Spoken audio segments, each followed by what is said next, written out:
and welcome to part 2 of our week 9 lecture here in DAT 212. So we're going to be actually talking in this part about some examples of modeling, and we're going to use the ones that you all made. Yay.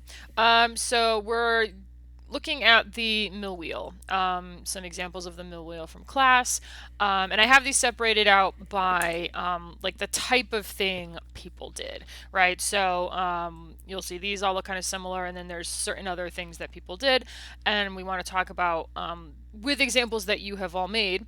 About how things we can do in modeling, right? So first up, we have a set of 4 that are all based pretty closely on the tutorial I gave, and yet you'll notice they are all different, which is great. That is what we are going for, not just from a class expectations idea, but from also things I want you to learn. We have the tutorial to get you started. You can tell all of these, it was a curve that was revolved, and each one of them has the, extruded treads and the plates on the front. But that doesn't mean I want you to follow everything I did exactly, right? So you can see that some of them are thicker, some of them are thinner. All of your bolts are different, so everyone did the bolts a little bit different. We've got Phillips head and flathead, and these are sharper plates, these are rounder plates, but they're both beveled. These treads have an extra sort of unit in them. These ones are longer, and just we want to kind of be able to make those decisions and give things our own look, right? To start branching off. We've been following examples very precisely in order to learn modeling, but now that you have all these tools, like knowing how to bevel and extrude and cut things in half, and just use the placement tools to get them on here, we want to start doing that, right? So also, I want to just briefly mention you all also paid attention to like the backs of these things rather than just like having things stick out, which was great. So well done on that. But yeah, we want to make your own thing. You start making your own decisions. I will not. The fact that these are all different makes me happy, right? Because it means that you're kind of starting to make your own decisions on things. Everyone in the class did different axles, stuff like that. And one of the other things I want to talk about, and we're going to talk about more later in this video, but the effect that materials can have. So here we have 2 wheels that they're pretty similar, but this one, while all being the same colors, has different materials on it, whereas if I'm not mistaken, this one is all Lambert. We can check that real quick. Whoop. There it is. Yep. So you can see already a difference. There's a shine on these parts that's different from this one. If I should have put lights in this part. I did not think to do that. But as I spin it around, you can see the sheen on this and the highlight on here. And using materials just in that manner, just in terms of the shine. There's no color difference here. Not really, it's a little darker, it's a little lighter, but the big difference is how the light catches it. And that's one of the things I'm going to be talking about as we go on down through other examples, is just how much lighting can be an effective tool for making a model stand out. Now, that doesn't mean we want everything to be shiny. There is a place for matte things, believe me. And we have examples of that, but the differentiation where we have, let me focus in on this, there we go, where I spin around here and the light changing on these, changing differently on these. There we go, got that nice sharp highlight here, a broad highlight here. I believe these are matte. Yep. That makes a difference, right? It adds a lot of visual complexity. So I want you all to kind of keep that in mind as you're working, because we are going to be sort of having materials not just be that thing you do to get a better grade, but it's going to be start being required. So that's the kind of thing that materials can add. So I'm going to turn those off. and go into some examples that have more details added. So the definition of details varies depending on which one we're looking at. Obviously, this one has like more things on it, and we're going to take a look at those in a little bit, as does this one. But first, I actually want to focus on this one because it has a different kind of detail to it. It does have some like things detail, right? So both sides, both the front and back, have this these sections that are extruded in. Remember, you can go into face mode, you can select faces, and you can extrude them into an object rather than out of it, right? So you can push things in. That's another way to add detail, and it has it on both sides. And the axle has some different segments to it, stuff like that. Also, the wheel itself having not just these treads here. I guess I can go into face mode to show that. Yeah, but this sort of ring along the outside being extruded out a bit as well, right? So that kind of differentiation. But the thing I want to focus on is the amount of beveled edges that are on this. Because if I select this whole thing, or actually, can I go into this mode? Yeah, there we go. So if I turn wireframe on shaded for a second, you can see that pretty much everything has been beveled or had insert edge loops. Something has been done to add definition to the edges. If we look at the treads, right, these have been beveled here and along the side. You can see that this edge, every single edge has a lot of edge loops, and how many depends on what we're doing.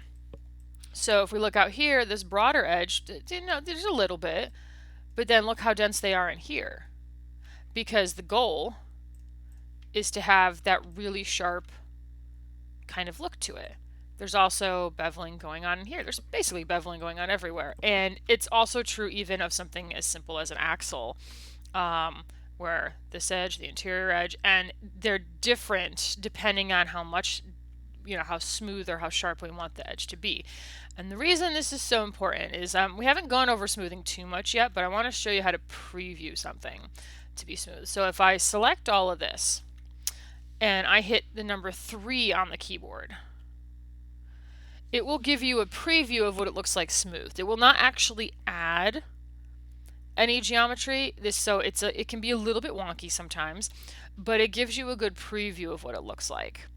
And you can see that it held its shape really, really well, but the parts that we might want to be smoothed out are in fact smoothed out, right? So all that detail, that sharp detail in here, still maintained. Those edges, still maintained, right? And if we want to put something back, by the way, we can select it and hit the number 1, and that will bring it back to where it is. But you can see nothing's collapsing in on itself. This isn't falling away. These aren't falling away. So that's the kind of thing we need to start thinking about when we're modeling more complex items. We are going to have to start looking at what would happen when we smooth this. For these two, sorry, I have to focus in again to get the camera to work. There we go. For these two, the detail is in the amount of things in a lot of ways. It's two different kinds of things. On this one, it's oh, did I put this backwards? I'm not sure what the front and the back is. But the you can see that they're not just extruded out, these pieces, but they're kind of twisted a little bit to give it this sort of fan look. Also where the bolts are, this is extruded out a little bit. And then on the back side, oh yeah, I do have this reversed, I do apologize. But on this side, again, extruding out faces, these faces as well, in different patterns, but also, some bolts in various places and some 2 different kinds of treads. And then on this one, there's actually a lot of separate pieces. And what I find interesting about this one is if I pull the main tire out, right? So this is the tutorial essentially. Tire rotated revolved curve with treads.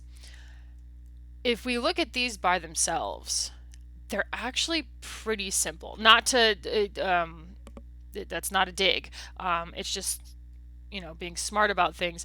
You can see this started out as a cube and just a few extruded pieces. Um, these are just flattened toruses.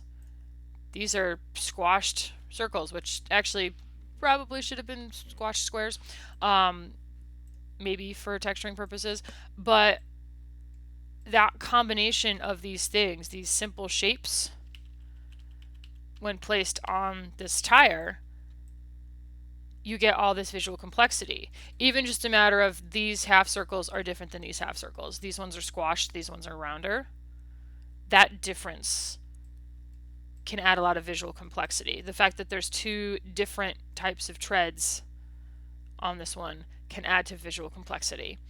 And that can add a lot to what you're doing. And in particular, if I turn on the lights, so I want to show you what happens when we, and I'm not the greatest lighter, but when we light these,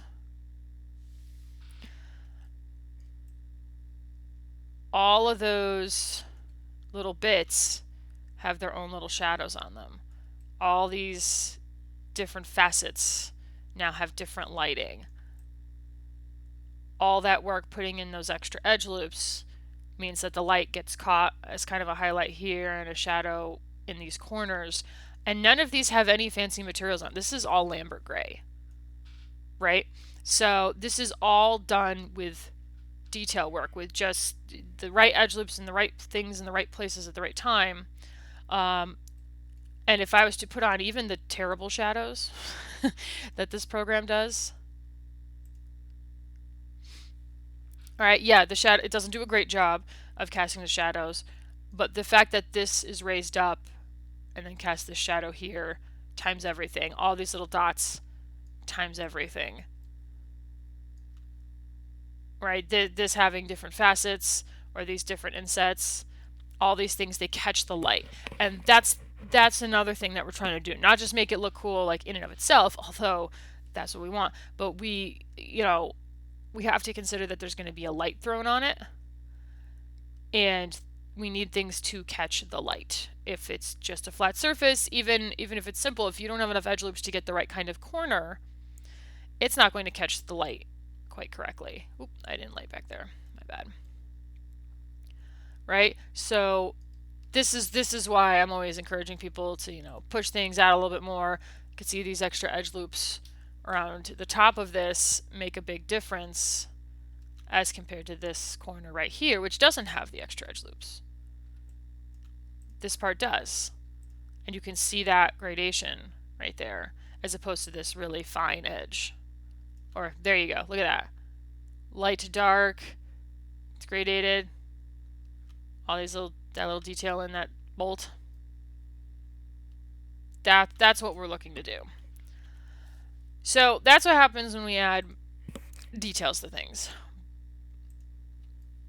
Next up is also materials, which we have only somewhat worked with. We are going to be spending some time getting to know materials better over the next few weeks so that we can really use them to our advantage. Materials and textures. Your final will require materials and textures. And so these are two examples of, I don't even have lighting on this yet, but how materials with color change as well as material change can happen. So we looked at one earlier that was all, gray and silver, but it had different shines on it. Now we have that plus changes in colors, and it's not a wide variety of colors.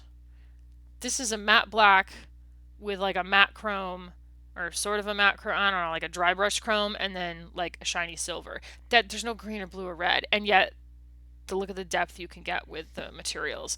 Or this one with the bright red that stands out against the silver. So the consideration to have there be this little like bracket right here, or washer, sort of like a washer that the bolt holds onto the wheel, and that visual distinction of surrounding that before you get to the actual like piece. It's little things like that. that can really help this work. Also, oh, I forgot to go around the backs of some of these. Continuing the trend from even the beginning, having the backs of these considered. Which I realized in my tutorial, I never went around to the back of the wheel that I was making. So all of you that put stuff on the back, which was all of you, were thinking about things even more than I was. So thank you for that. And if we put material, or if we put some lights in here, there we go. It's not, my lighting is too severe.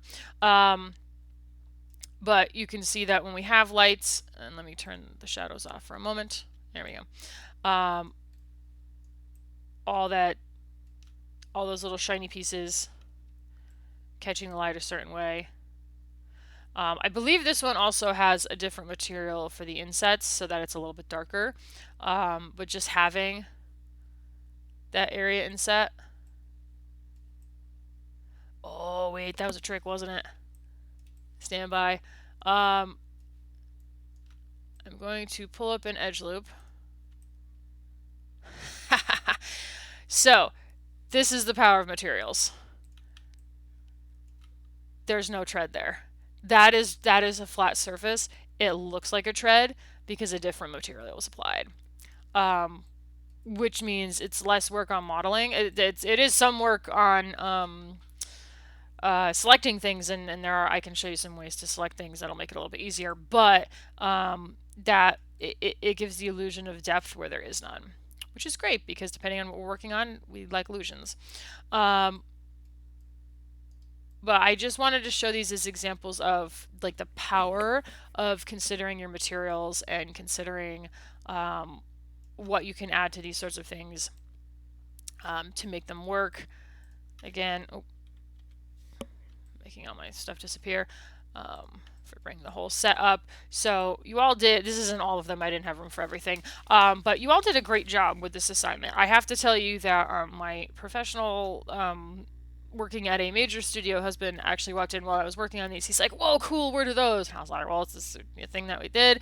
They're like, "Oh, those are great. Those look like, things that we have, in our movies and for our props." And I was like, "Oh, cool. It wasn't even their midterm." And he said, "Really?"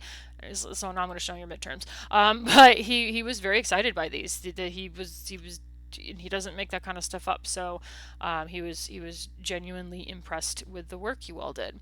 All right. So well done on this assignment. I'm glad to see everyone's thinking more about the backs of these than I did. Continue that trend. Continue the trend of not making them all the same. Continue the trend of pushing forward from the tutorial I give you as like a structure. It's not meant to be the be all and end all though. Make your own decisions. Make them smaller, make them bigger, make them crazy. Continue doing all of that.